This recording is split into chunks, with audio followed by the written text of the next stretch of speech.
Trey Galloway met with the media the other day. Indiana is in Lincoln, Nebraska today for a ball game tonight, in which they desperately need a road win, Charlie. They lose at Iowa a few days ago. I was there, a game that was there for the taking for them, and just collapsed in the second half. I have a hard time explaining it. There were some things that went on that need to be changed. Of course, the rotations, the substitution patterns. I think that Mike Whitson learned a serious lesson at Iowa when that situation where he took all five starters out when they had all the momentum, and man, he gave it back. They gave it back to Iowa, allowing them to go on a big 10-0 run right there and get right back into the game. Trey Galloway, let's hear him. That comment, John, you talked about the second unit.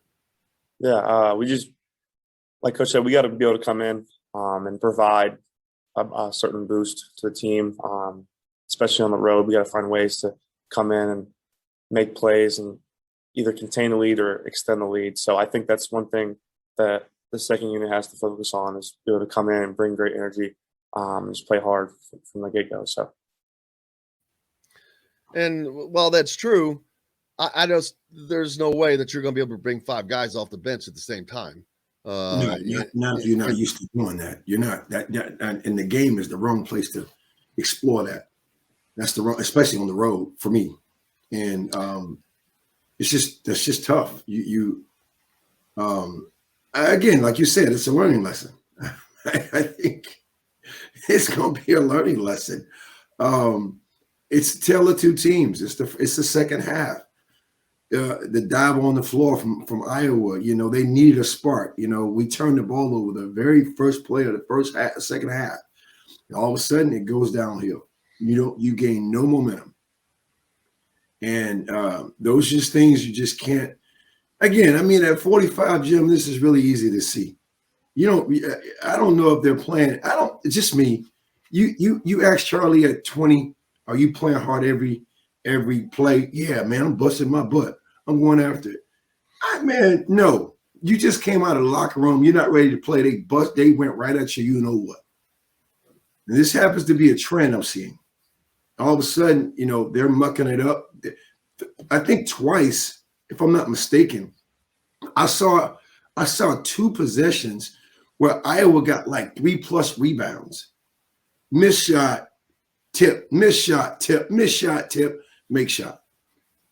It's like, okay, you're not going to win many games with that, because those offensive rebounds are almost like someone dunking on you. It's so much momentum for your team, their bench, the crowd, especially on the road.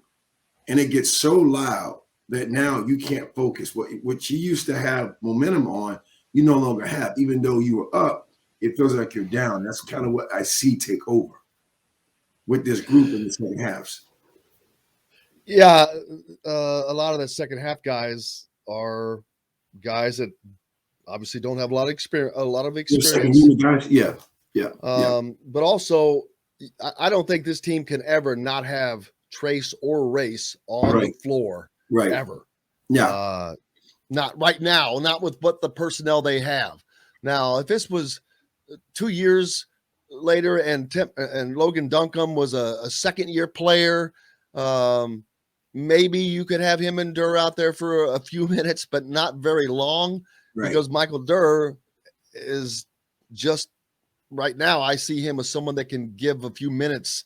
That's it. So, but yeah, they can't be off the floor at the same time. Indiana is just who in the it's you've just opened up the entire paint by taking both of those guys out of there on both sides of the ball, right? Because you got two athletic. When I say athletic, these guys are high wire acts. Anything up there, I may be wrong, but they're not the best. They're not the best technique box out guys, because they can really jump. They can go high in the sky. You take those two guys out now.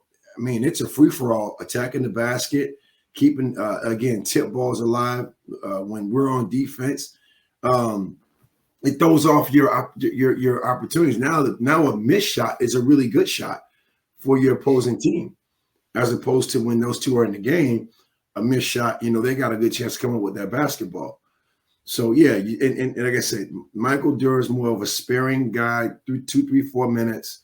To hope in 4 minutes is max, and that's a lot of time. That's almost a TV segment timeout, especially depending on who's in on the other and side. Who's in. And then the situation of the game.